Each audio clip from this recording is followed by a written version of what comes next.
Hi, Brian here, and today I want to tell you a little bit about my paper project.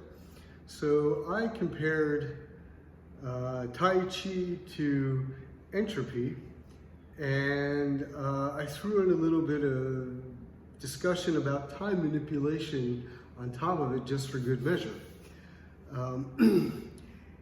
And I don't know how much you know about Tai Chi, but, well, I've got a video clip, and take a look at this. This is the classical Yang style 8-step form. It's the shortest form we have in Tai Chi, but I figured it would be perfect for this presentation. So Tai Chi is an ancient Chinese exercise system that was developed for two purposes. First of all, it was meant to be a health and wellness regimen. And second of all, it was meant to be a very robust martial art. And the way they put these two ideas together is in traditional Chinese thought, they have this idea of qi. And qi is basically just life force. And there are three primary categories. There's heavenly qi, there's earthly qi, and human qi. And like I said, it's basically life force, but we can also look at it as a sort of bioelectric field. And according to traditional Chinese thought, with respect to human qi, strong qi meant, a strong qi flow throughout the body meant health and vitality and longevity, and it was needed to promote all those things. If you disrupt the qi flow throughout the body, or if you have weak qi, then it means poor health or physical damage to the body. And Tai Chi is kind of the study of how to develop and cultivate that bioelectric force, on the one hand, so that we can gain vitality and longevity, and on the other hand, so that we can understand how to disrupt the qi flow in our opponent to disable them. Yeah, I'm Brian Myers, and this is my friend and colleague, Jeff Frauenknecht. We've been studying Tai Chi together for many years. It has.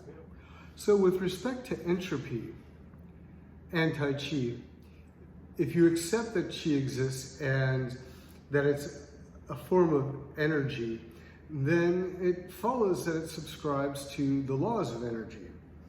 And specifically for our discussion, entropy. And so when it comes to Tai Chi, there are, there's an exercise that you can do to kind of help you sense what Qi, help you sense your own qi, and that's this video. Take a look at this.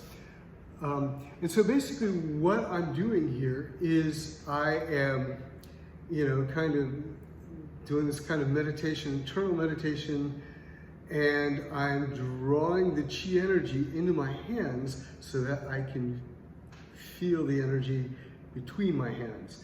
And, but really, I'm not sensing qi energy per se. In my opinion, what I'm sensing is the dissipation of qi energy, the entropy. Back to me. So let's talk about the manipulation of time, because that's kind of really what we're all interested in, right? And so I talked about three different examples. The first one is clock time, and that's objective time. My teacher likes to call it flying time. And basically what that just means is hours spent practicing. That means, going to class to learn what we can learn and then coming home and practicing it. And the more clock time we can amass, the better or the greater understanding we can accumulate.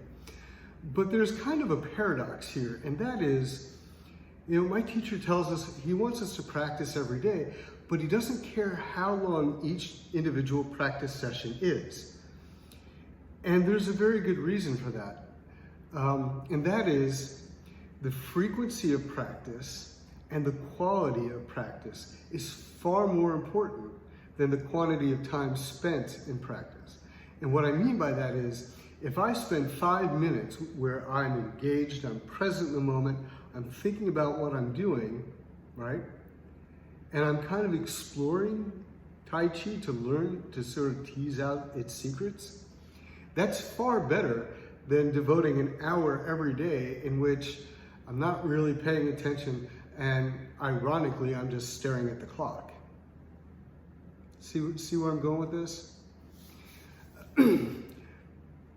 The second idea of manipulation of time, and that's going to be this video. As you can see, Tai Chi is meant to be practiced very slowly and precisely and intentionally. And so you get to a point where it becomes sort of a meditation. And this is sort of subjective time, okay? But Tai Chi meditation is a little bit different than most other forms of meditation. Most other forms of meditation are sort of inwardly focused. It's sort of like clearing your mind and contemplating a particular thought or idea maybe, or just contemplating the void. With respect to Tai Chi, we kind of have that where it's inwardly focused, but we're trying to imagine it first, later experience the circulation of chi throughout the body. For the martial arts side of it, we want to learn to focus our attention outwardly so that we can sense the chi of our opponent, first and foremost, and more importantly, the environment around us, okay? So there's the inward focus to manipulate chi energy throughout the body, and that's inwardly directed. And also there's the outward focus for the martial arts side. Does that make sense? Great. So the third time manipulation that I want to get to is the fractal time aspect of it. And I'm going to demonstrate that with this video. And in this video, what I'm doing is a move called brush knee. And brush knee is, as you can see, it's meant to be a one-handed push or strike, right? And again, it's practiced very slowly and precisely. And we can see, with brush knee in every move, the point of greatest power, that, biomechanical power and also bioelectrical power, is the apex or completion of the move before we begin the next move, right? But along that line, along that trajectory, we can break the move down into different points. And along every point, we can stop and check, is our balance correct? Is our posture correct? Are we breathing correct? And without overthinking it, is our concentration on point? So each point along the trajectory is a self-similar pattern of gathering information about how we are functioning. From the martial arts point of view, once we begin to extend our attention outward, right, we can still use each one of those points along the trajectory, but at each point, we're gathering information about our opponent or about our environment. And really what this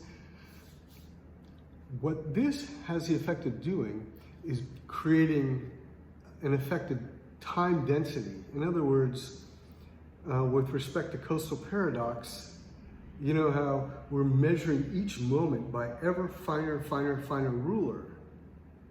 And so it has the effect of making the moment seem longer, but at the same time, we're gathering more and more information, okay? And that's very kind of advanced Tai Chi stuff, but it's stuff that I've begun to think about. And as we gather more and more information about our opponent, for example, We can begin to kind of sense their chi and anticipate what their next move is going to be, sometimes before they're even aware of it. Well, I think we'll leave it go at that. It's quite a lot of information, and we've kind of sort of skated through it. A lot of this probably takes quite a bit more time to kind of dig into the details. But I hope you've enjoyed this video. I hope you've gotten something out of it. As you can see, Tai Chi is kind of a passion of mine, and I enjoy talking about it. So it's a good thing that I only had a limited amount of time, otherwise we'd be here all day. So thank you very much, and be well.